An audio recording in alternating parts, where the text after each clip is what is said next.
Day 2 of the opening market to put the free agent players into a bond, right? This is the day 2 of you can put the franchise tag on said players. Now, my thing is, Cowboy Nation, news has reported that at minimum, what the Seattle Seahawks are looking for Russell Wilson at minimum, and this is just speculations right now, they're looking for 3 first rounds and possible an extra second. So I don't know about you all, but that's a lot of real estate. And then on top of that, you got to pay the man, right? You got to pay the man. So I don't think that the Cowboys will be in that sweepstakes for a Russell Wilson. Now, I know a lot of people will say, nah, Law, let's give us that chance and an opportunity to grab a Russell Wilson. There's a lot of rich stuff that's going on. Also, that's been reported, and I'll jump back on the Russell Wilson topic. LP Ladouceur, he's expected to continue to play for 2021. Now, we know LP Ladouceur been on his team for many of years. Shout out to him. Hopefully, he can continue to do not just a good job that he's doing a great job. So hopefully, he can continue to do that great job. Now, the person that's really thinking about going back and forward of coming back, and of course, he got to get signed or he have to do one of those crazy contract deals again, is Sean Lee. Yeah. Sean Lee, if we can just live in your mind, retire. Do us all a favor. Move on. Retire, Sean Lee. That's what he need to do. We love what he bring to the table or what have you, but it's just time for the brother to just give it up, right? Sean Lee been on his team for many of years. It don't seem like he ever got a chance to play consecutive years back-to-back healthy, and we know that Sean Lee is that guy, the brain and the operations of the defense, but his issue, health. Maybe, just maybe, he walked under too many ladders, right? He don't have the rabbit foot. Maybe he bust a lot of mirrors when he was growing up. But the kid just cannot stay healthy. I think that he's 35 years of age. It would be best to just go ahead and coach this thing out. Be a defensive coordinator, assistant or something, you know?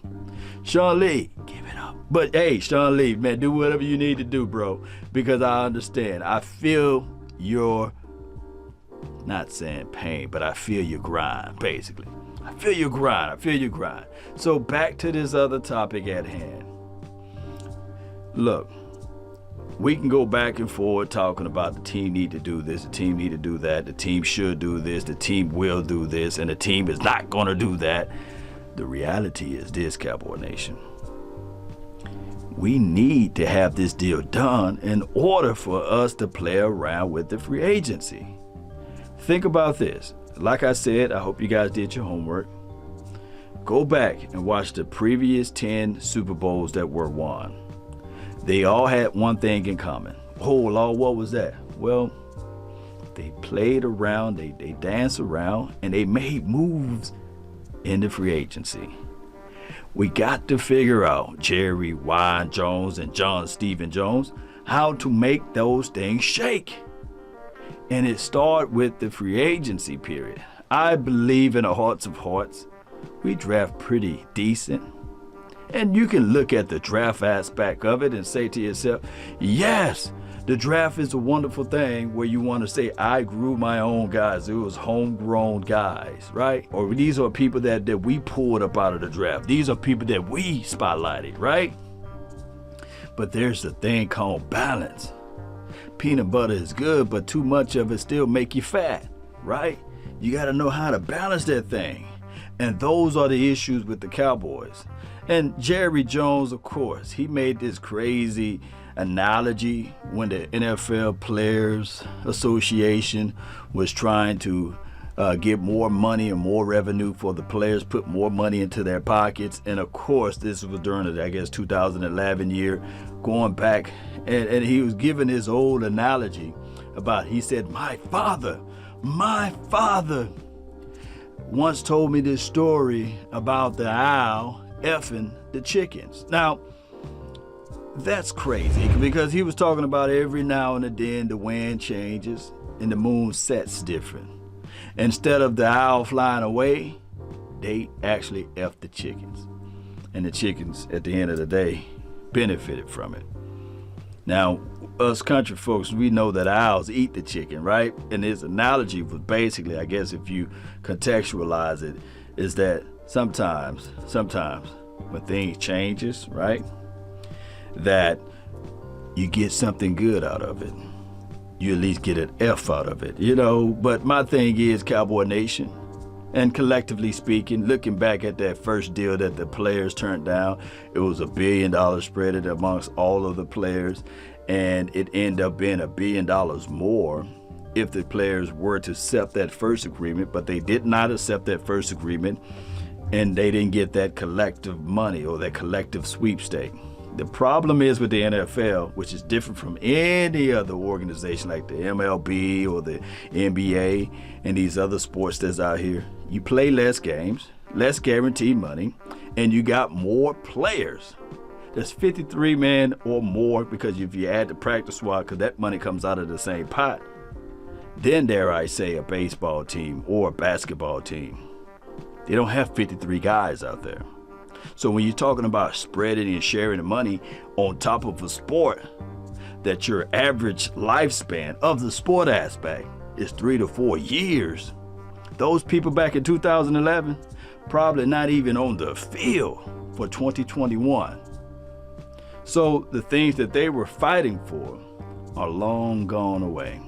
The NFL every year increased their revenue, increased their pockets. And especially when this new TV deal come out, it's gonna be nasty. That money is gonna be gorilla crazy. And I ain't talking about the glue. On top of that, when you add in the gambling revenue, I'm telling you guys right now, there's a lot of what word that Jerry liked to say, ambiguity. There's a lot of ambiguity with that gambling stuff. It's a lot of stuff that you can circumvent, push to the side, and say to yourself, hey, on third down, there will be a holding. Hey, in the fourth quarter on a pivotal down, maybe around 5 o'clock, there's going to be a PI call. Phantom. Look, these people can't say to themselves that they are untouched.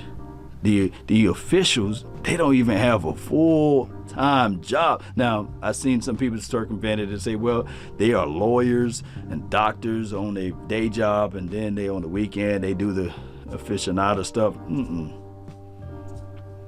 Ain't nothing like that gambling money. And you open that up for the NFL, sports betting, quote unquote, it's going to get crazy. It is.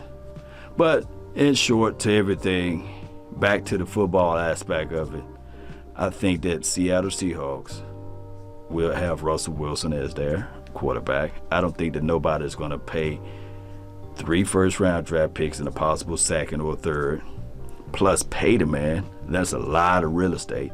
And within that same breath, I don't think that even the Deshaun Watson theory, by them having a new coach and everything, that they're going to get what they want.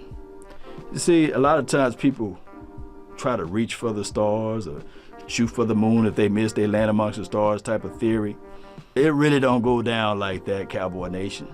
So in order for us to get this thing going, I'm going to tell you guys again, the moment you hear restructuring of Ezekiel Elliott, Amari Cooper, Zach Martin, La'el Collins, then they're in the process of signing Dak Prescott to a long-term contract. But we'll have to sit back and wait.